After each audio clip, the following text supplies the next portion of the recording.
I hope you take away from this that homeschooling journey is not perfect. Homeschooling is not a destination, it's a journey, and every journey has its ups and downs, and I hope that by me sharing my flaws, my failures, my success, my happiness, my joy, that you guys find the joy in your homeschooling journey.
This is Saida, and if you're new here, welcome. I am a homeschooling mommy of 2 girls aged 6 and 7. I still sometimes have to think about it because time's just flying. But in any case, in this video, I will share with you guys how our school year went with my first grader. Just like any other end of the school year for us is kind of like an assessment, not only how our school year went, how my kids did, but also an assessment on myself, how I did as a teacher or an educator for my kids. So this year with my first grader, it was a lot of learning lessons for both herself and myself, and I think through some of the negative stuff and some of the positive stuff, we've come to a good understanding of how she learns and how I need to adapt myself to her learning. Initially, what I had wanted as her curriculum is it was following suit to what her older sister did, and in me trying to save some money, I thought that whatever my oldest uses, the youngest can use, and I just need to purchase the workbook. In the perfect world, that makes sense, right? You can save money and buy other stuff, so it makes sense, unless you have 2 kids that learn totally differently. And that was the case with my youngest, and every child is different, every child learns differently, and every child has its own strengths and weaknesses. My little one is smart beyond. She's very smart, she's very bright, she thinks the way I could never think, but she also has a little bit of weaknesses at the moment.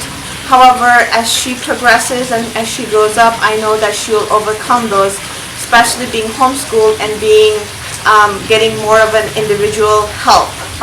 What we had planned for her was for math. She was supposed to be doing Matthew C. Alpha. That did not work out for us, and we switched to, in the middle of the year, we switched to math for living education, math lessons for living education. I'll put up a picture, and she was doing level 1. It was supposed to be supplementary in the middle of the year. However, she did not want to go back to Alpha, so we've been chugging along with that. And then for reading, we had selected all of our reading and writing with ease. And all of our reading, she can read pretty well. She reads at 2nd grade level. So some of the books were too easy for her. And so she just was getting bored, or she just didn't want to do it. And if she doesn't want to do something, it's very hard to ask her to do it, or she's not the one that is willing to do a lesson that she doesn't feel comfortable with. So we went through it, and then past mid-year, about I think around in end of January, we've kind of stopped that. and she's been doing some of the other supplementary like Smart Alec workbooks that she really loves, as well as some drop in the bucket, some games that we've been doing, as well as reading eggs online. She likes doing that, so we've done that. When we were in the beginning, when we were doing all about reading, she didn't want to do all about spelling as well with the magnetic tiles, etc. She just didn't want to do it. So I would just give her some belch word or sight words, and I would just ask her to spell them. Then I started noticing that her spelling, she was regressing in her spelling, and even though she could read it, she couldn't spell simple words. So after doing some research and trying to figure it out, I figured out that even though she can read the word, she cannot separate the sounds for each of the letters to be able to kind of come out or write it out. So we started using pictures. So I would show her the word, I would put pictures for each of the letter sounds so she would remember it, and then I would ask her to tell me. So then we also used, I got from Once Upon a Child I think it was a Lakeshore Learning movable alphabets, and she actually really liked that because they were separated in its container, or each section, each letter has its own section, and they had easy way of accessing it, and so she really enjoyed that. And through Play-Doh, through writing with Play-Doh and writing in salt tray, that's how we got her to get back into spelling. And at that time, while we were doing that, I was using all about spelling, and now she's doing really well, so that has worked for us. I had planned on using writing with ease, but she didn't really like it, and so she has some eyesight issues where her muscles are not very strong, so her hand coordination is not very well, so sometimes it hurts her. So we've kind of gave that a little bit of a rest as we move on with handwriting without tears. And she finished one book, Letters and Numbers, and then she's on to the next book now that she's already started working on. And we did first language lessons. We did read alouds along with her older sister. Story of the World was kind of a bust for us with her. She didn't really understand it, and she didn't really want to read it, and she didn't really want to listen to it, even though she was doing activities just like her older sister. Even though her older sister kind of grasps the concept, my little one wasn't really interested in it. So we kind of gave that a break. The read-alouds she enjoyed. We read Charlie and the Chocolate Factory, Little House in the Big Woods, Charlotte's Web, James and the Giant Peach, and then Stuart Little. What else? The Pinocchio, and all of those books she enjoyed reading with us, and so that we did that. And I'm thinking, what else did I miss? For science, she loves animals, and that's like her passion. It's like, you see her, she wants to be a vet, because that never changes. With my oldest, it will go up and down, but with her, it doesn't really change. So we did a lot of animal studies. And a lot of sensory bins with animals that she played around with, and we talked about vertebrae, invertebrate, habitats, etc. with her. She did join in with her sister and did real science for kids, chemistry. Focus on chemistry, pre-level 1, and they did that together. Kind of switched things a little bit. At the end of the year, what I understood is that she needs a lot of one-on-one help from us, from me. In the upcoming videos, you will see us go through and transition into a totally different learning style. And that I think, and I feel, and I've talked to her about it, would be a really good fit.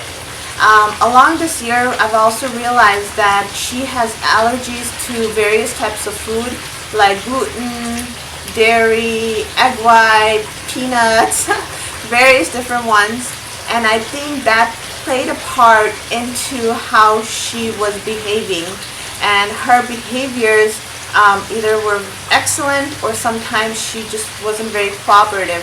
And I think it just because her gut wasn't feeling good, and it all kind of plays together that she wasn't as focused. So if you guys are out there and if you see something that doesn't feel right, even though my doctor's like, oh no, she's fine, she's just a little 5-year-old, she'll get out of it. If you feel that there's something wrong and your mommy guts tells you, then look for the answers. So with that, I think she has a little bit of some type of dyslexia, and dyslexia comes in so many different forms. And I've been reading a book that's been really helping me, trying to understand how she sees and how she learns, and how she her way of thinking is a lot different from how my oldest thinks. And there's sometimes she has a little bit, she progresses and then she kind of takes a couple steps back, and then she progresses and takes a couple steps back. So I'm going to get her some tests to help identify it, so I understand how she learns, so I can help her learn better. For us, homeschooling is not about pushing and just finishing and being in this like a really high achieving kid. That's not the reason I homeschool. That's not what our home requires of it.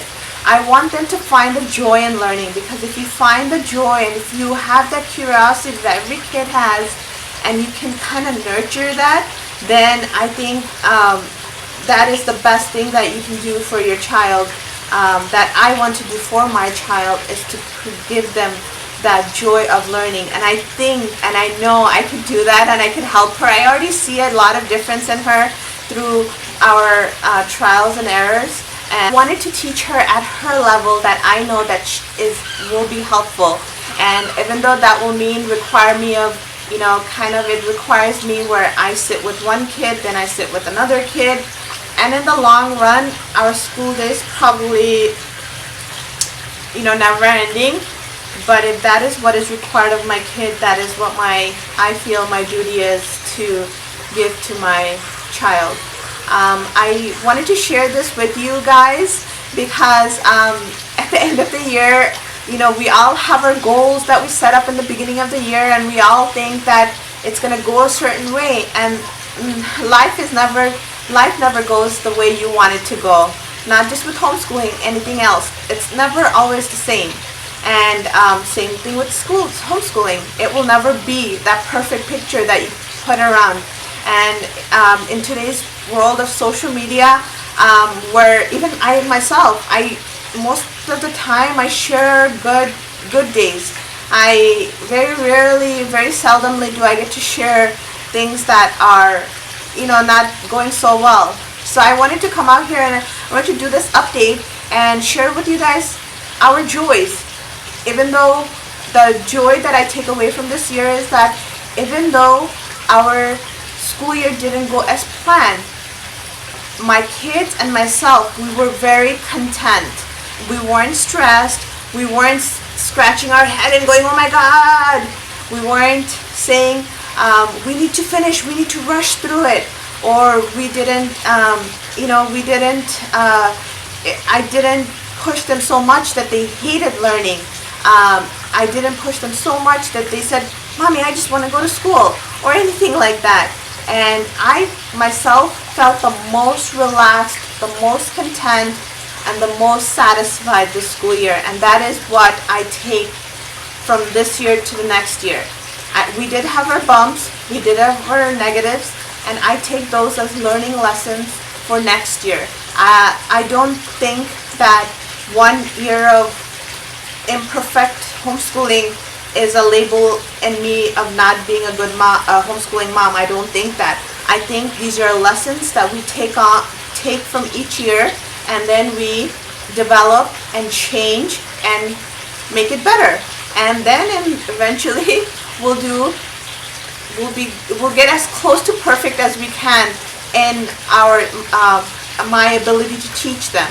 So I do really take really I evaluate myself, and I've always been one of those employees that really wanted to do like over excel, and like the hearing of praise.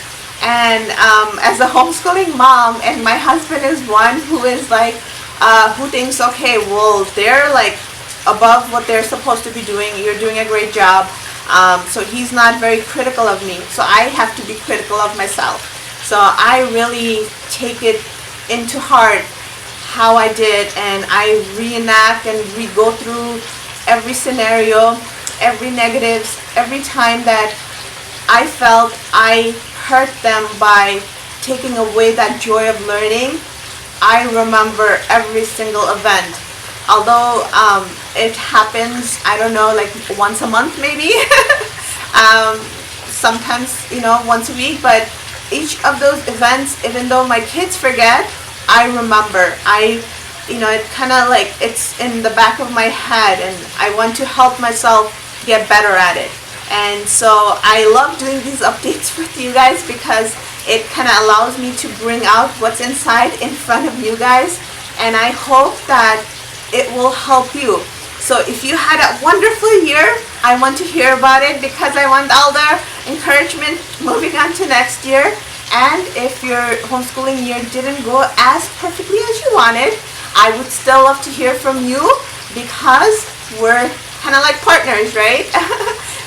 So I would love to. I hope I shared some of my wisdom and some of my lessons learned, and sharing with you my failures, I am able to kind of lend a hand in your heart and try to help you. And I would love for you guys to share how your school year went. If you are a YouTuber, homeschooling YouTuber, I will create a playlist for this, and I would love to have your videos added to the playlist. There's no need to mention my channel or anything of that sort. It's just for all the other people to kind of find one location to get all the homeschooling updates. I'm not sure if any of you guys have already started it. If you already started something like that, then I will go ahead and add in my video to that. And if no one has yet updated, because it's kind of like May, so not everyone is doing their end of the year updates, then I will go ahead and create a playlist. I hope you take away from this that homeschooling journey is not perfect. Homeschooling is not a destination, it's a journey, and every journey has its ups and downs. And I hope that by me sharing my flaws, my failures, my success, my happiness, my joy, that you guys find the joy in your homeschooling journey. I will be sharing my oldest one's updates soon, as well as our curriculum update. Our curriculum update will probably shock you guys a little bit, because it's going to go totally off from what we've done, from a traditional to kind of eclectic to something a little different with my youngest. But hey, it's all about lessons learned, right? So I hope you enjoyed this video. I hope you found it helpful. If there's anyone that you think might find some value from this video, I would love for you to share with them. All about us working together, lifting each other up, helping each other in this journey of homeschooling. So if anyone out there will be a benefit from this video, please do share. If you don't follow me on Instagram, I would love for you guys to follow me there, because I update there almost daily. So make sure to follow me and follow us on Instagram. I will see you on our next video. Thank you so much, and have a wonderful day. Bye-bye, and happy homeschooling.